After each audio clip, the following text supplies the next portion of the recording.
इमाम हुसैन अमन और इंसाफ के लिए शहीद हो गए।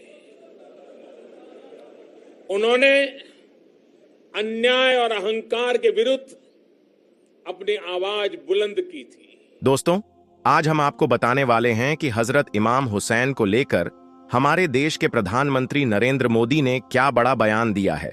यानी कि नरेंद्र मोदी ने इमाम हुसैन को लेकर ऐसी क्या बड़ी बात कह दी है कि जिसे सुनकर आज हर कोई हैरान हो रहा है। और यही नहीं, इसके साथ ही हम आपको यह भी बताने वाले हैं कि मुहर्रम 2025 को लेकर मोदी सरकार ने कौन से 5 नए नियम बनाए हैं। यानी कि इस बार मोदी सरकार ने मुहर्रम को लेकर ऐसी कौन सी 5 तरह की नई पाबंदियां लगाई हैं जिनके बारे में हर मुसलमान को जानना बहुत जरूरी है। इसलिए आज का यह वीडियो आप सभी के लिए बहुत खास है। आप इसको आखिर तक जरूर देखें। और सबसे पहले, अगर आपके दिल में हजरत इमाम हुसैन के लिए मोहब्बत है तो आप इस वीडियो को दिल से एक लाइक जरूर कर दें और मेहरबानी करके इसे शेयर भी कर दें ताकि और भी लोगों के पास में यह वीडियो पहुंच जाए। तो चलिए दोस्तों, शुरू करते हैं। दोस्तों, करबला का खूनी मंजर आज भी जब हम याद करते हैं तो हमारी आंखों से आंसू जारी हो जाते हैं, क्योंकि करबला के मैदान में हजरत इमाम हुसैन ने इस्लाम को बचाने के लिए अपना घर बार, अपना सब कुछ कुर्बान कर दिया था। 10 मुहर्रम के दिन हजरत इमाम हुसैन को जालिम यजीदियों ने सजदे की हालत में शहीद कर दिया था।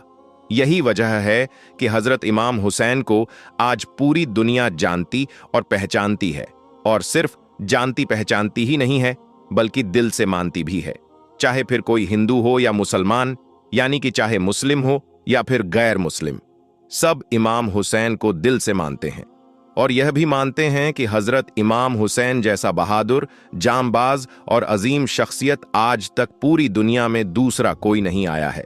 और यही नहीं, हजरत इमाम हुसैन को लेकर हमारे देश के प्रधानमंत्री नरेंद्र मोदी की भी बहुत आस्था जुड़ी हुई है।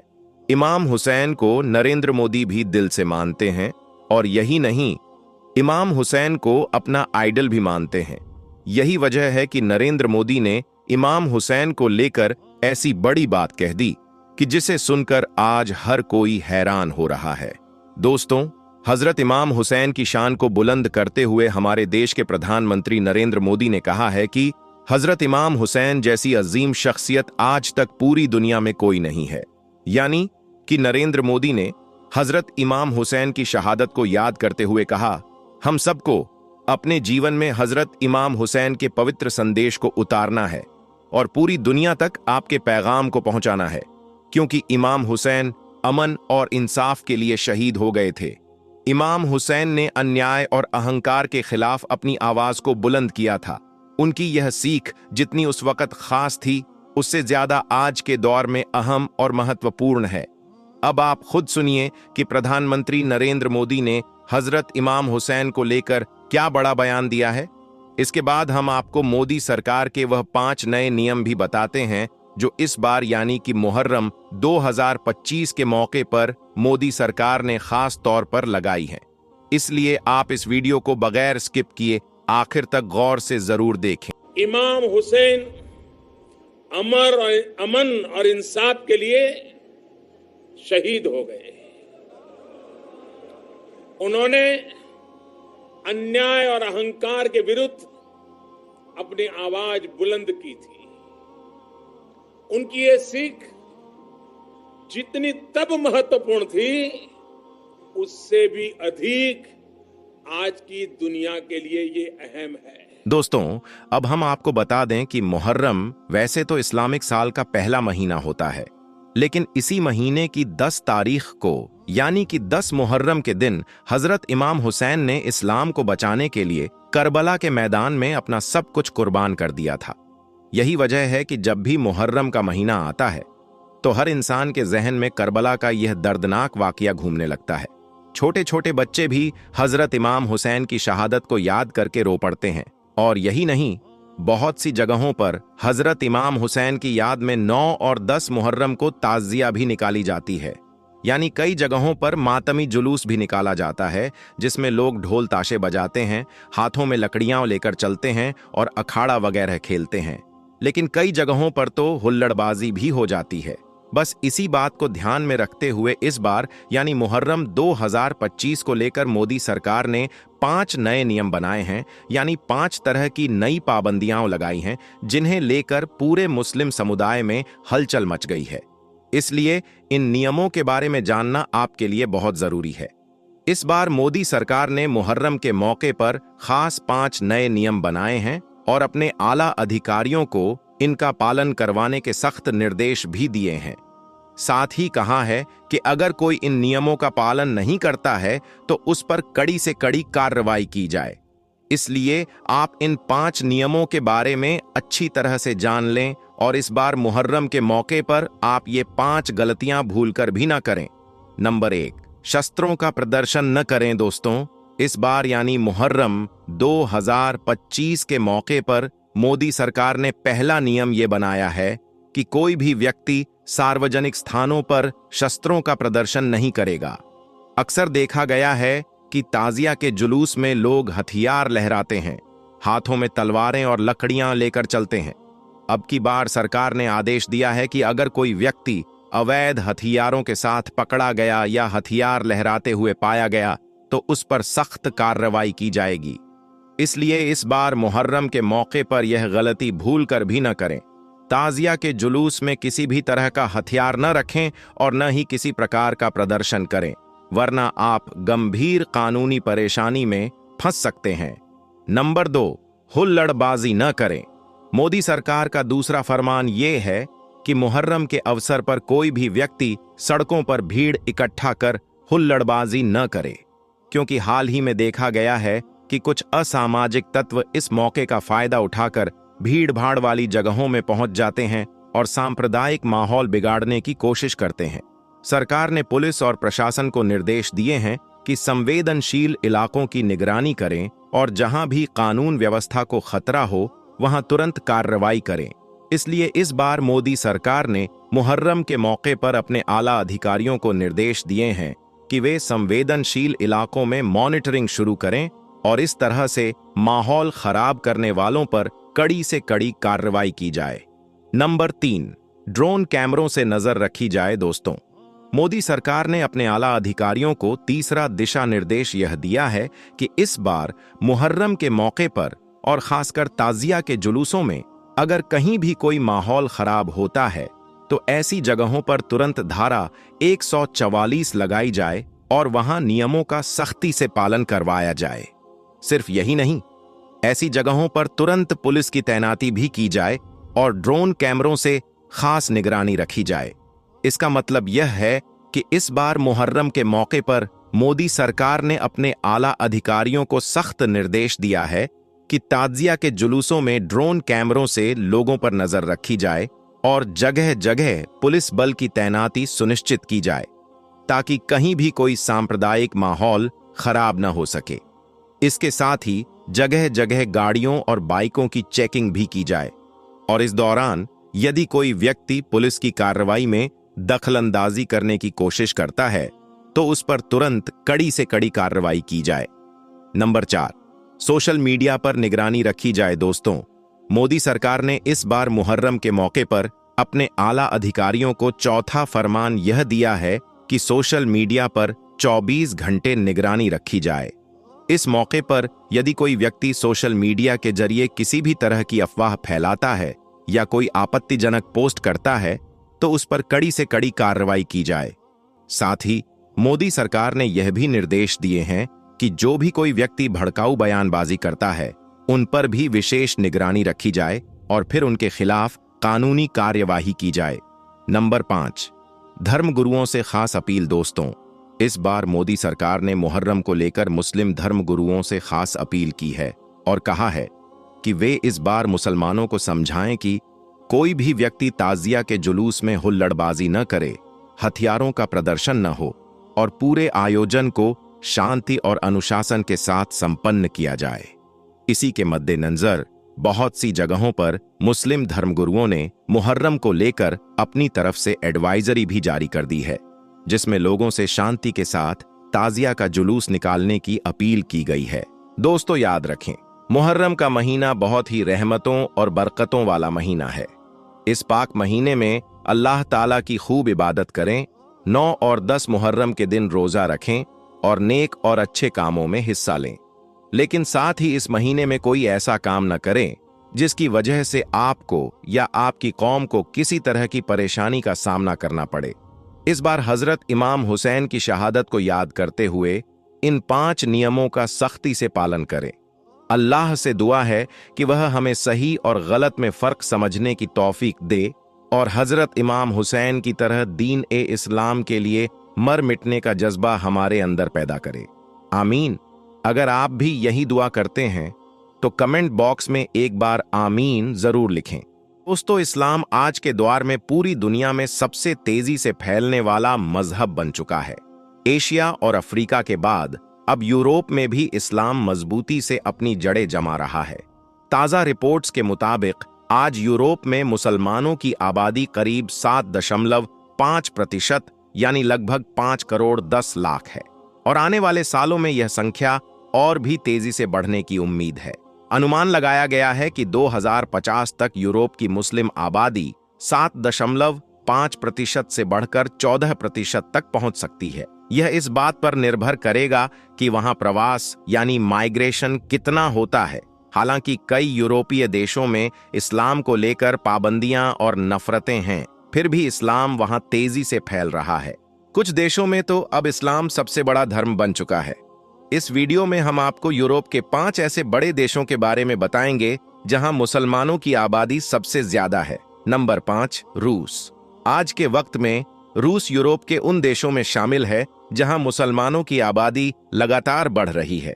रूस में करीब 1 करोड़ 45 लाख मुसलमान रहते हैं, जो उसकी कुल आबादी का लगभग 10% है। इस्लाम रूस में बहुत पुरानी जड़ों वाला धर्म है। इसकी शुरुआत 7वीं सदी में हुई थी, जब व्यापार और सांस्कृतिक रिश्तों के जरिए इस्लाम यहां पहुंचा। लेकिन असली पहचान और ताकत रूस में उस्मानी सल्तनत और तातार खानते के समय मिली, जब पूरी दुनिया में इस्लाम का डंका बज रहा था और रूस भी इससे प्रभावित हुआ। आज भी मॉस्को, कजान और दगिस्तान जैसे इलाकों में इस्लाम की मजबूत पहचान देखी जा सकती है। यह वह इलाके हैं जहां पर मुसलमान अपने दीन और अकीदों के साथ पूरी ईमानदारी से अपनी जिंदगी जीते हैं। रूस में 8,000 से ज्यादा मस्जिदें हैं जो इस्लाम की मौजूदगी का सीधा गवाह हैं।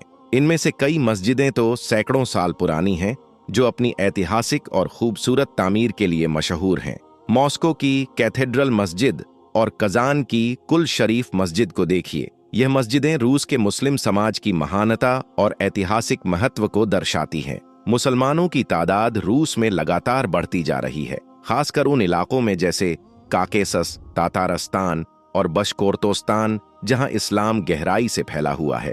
यह इलाके इस्लामी तहजीब की असली पहचान है, जहां हर नुक्कड़ और गली में अल्लाह का नाम और अजान की आवाज सुनाई देती है। और सबसे बड़ी बात, रूस में हर साल हजारों लोग इस्लाम से मुतासिर होकर इस्लाम को अपना रहे हैं। यह दिखाता है कि इस्लाम की रोशनी अब भी दुनिया के हर कोने में फैल रही है। Number 4, North Macedonia.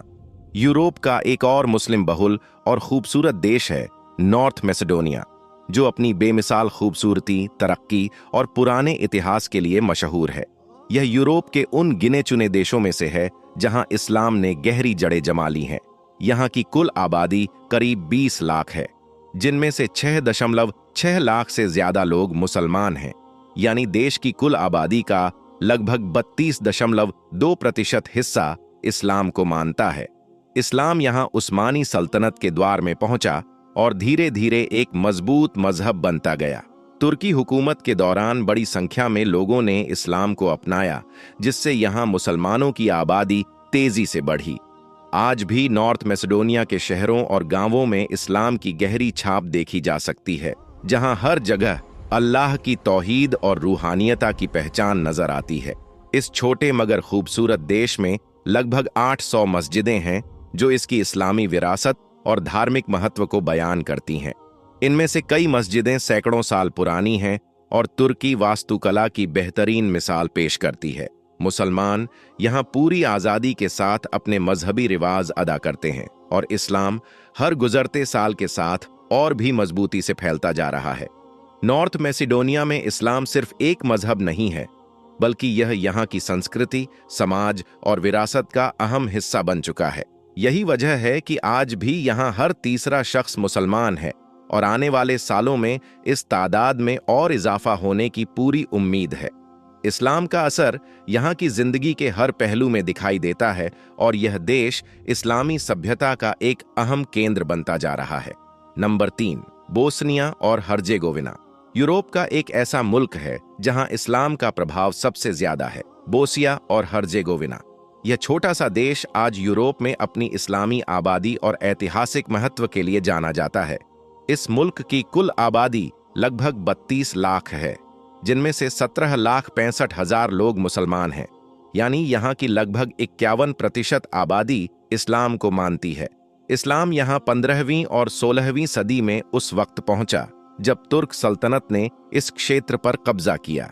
इस समय के बाद बड़ी संख्या में लोगों ने इस्लाम अपनाया और धीरे धीरे यह मुल्क एक अहम इस्लामी केंद्र बन गया। यही वजह है कि आज भी यहाँ मुसलमानों की तादाद सबसे ज्यादा है और इस्लाम के बिना इस देश की पहचान अधूरी होगी। बोस्निया सिर्फ अपनी इस्लामी आबादी के लिए ही नहीं, बल्कि अपनी खूबसूरती और ऐतिहासिक विरासत के लिए भी मशहूर है। यहाँ की पुरानी मस्जिदें और इस्लामी तर्ज पर बनी इमारतें यूरोप में इस्लामी तहजीब की शानदार मिसाल पेश करती है। अजान की आवाज हर गली, हर मोहल्ले में गूंजती है, जो इसे यूरोप में एक महत्वपूर्ण इस्लामी केंद्र बना देती है। आज पूरी बोस्निया में करीब 1925 मस्जिदें हैं, जिनमें से कई सैकड़ों साल पुरानी हैं और अपनी तुर्की वास्तुकला के लिए प्रसिद्ध हैं।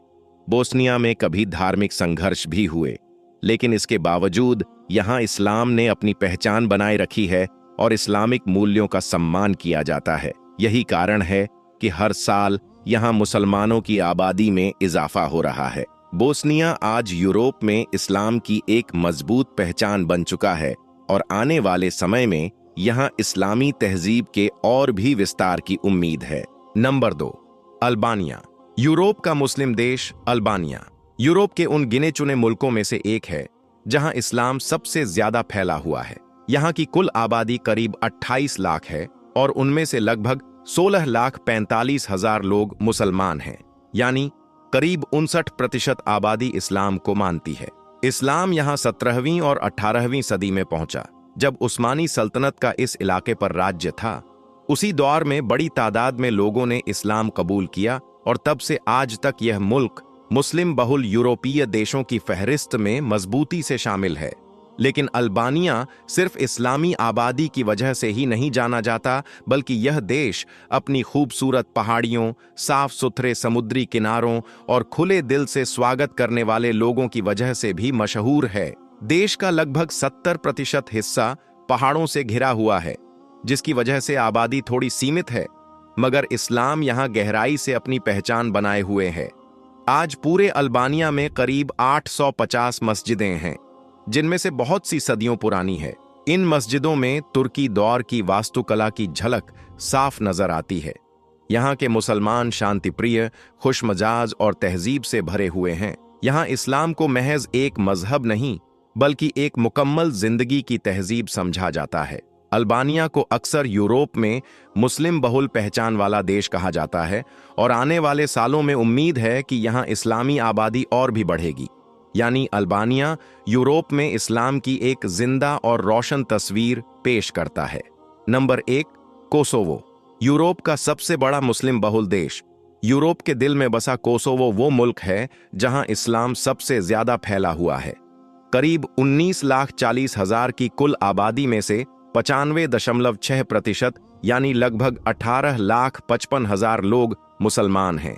यही वजह है कि कोसोवो को यूरोप का सबसे बड़ा मुस्लिम बहुल देश कहा जाता है। अगर हम तारीख में झांकें तो इस्लाम यहाँ 14वीं और 15वीं सदी में उस वक्त पहुंचा जब उस्मानी सल्तनत का सिक्का चलता था। उस दौर में बड़ी तादाद में लोगों ने इस्लाम कबूल किया। आज कोसोवो की ज्यादातर मुस्लिम आबादी सुन्नी मसलक को मानने वाली है। कोसोवो की इस्लामी विरासत बेहद मजबूत है। यहाँ करीब 550 मस्जिदें हैं, जिनमें से कई मस्जिदें तुर्की दौर की खूबसूरत इस्लामी तामीरात की मिसाल पेश करती हैं। मगर कोसोवो की पहचान सिर्फ इस्लामी आबादी तक ही महदूद नहीं है। यह देश अपनी खूबसूरत वादियों, ऊंचे पहाड़ों और पुरानी सांस्कृतिक विरासत के लिए भी मशहूर है। यहाँ आपको इस्लामी तहजीब और यूरोपीय संस्कृति का अनोखा मेल देखने को मिलेगा। कोसोवो में इस्लाम सिर्फ एक मजहब नहीं बल्कि लोगों की रोजमर्रा की जिंदगी, उनके रवैये और तहजीब का हिस्सा बन चुका है। यूरोप के जिन मुल्कों में इस्लाम मजबूती से मौजूद है और आबादी तेजी से बढ़ रही है, कोसोवो उनमें सबसे आगे है। यही नहीं, आने वाले वक्त में यह मुस्लिम समाज, तहजीब, मीडिया और यहाँ तक कि सियासत पर भी अपना असर छोड़ सकता है। कोसोवो इस्लाम की रूहानी रोशनी और मजबूत विरासत के साथ यूरोप में एक नई पहचान बन चुका है। दोस्तों, उम्मीद है कि इस वीडियो से आपकी नॉलेज बढ़ी होगी। वीडियो पसंद आई हो तो इसे लाइक और शेयर कीजिए और इसी तरह की वीडियो देखने के लिए हमारे चैनल सब्सक्राइब जरूर करें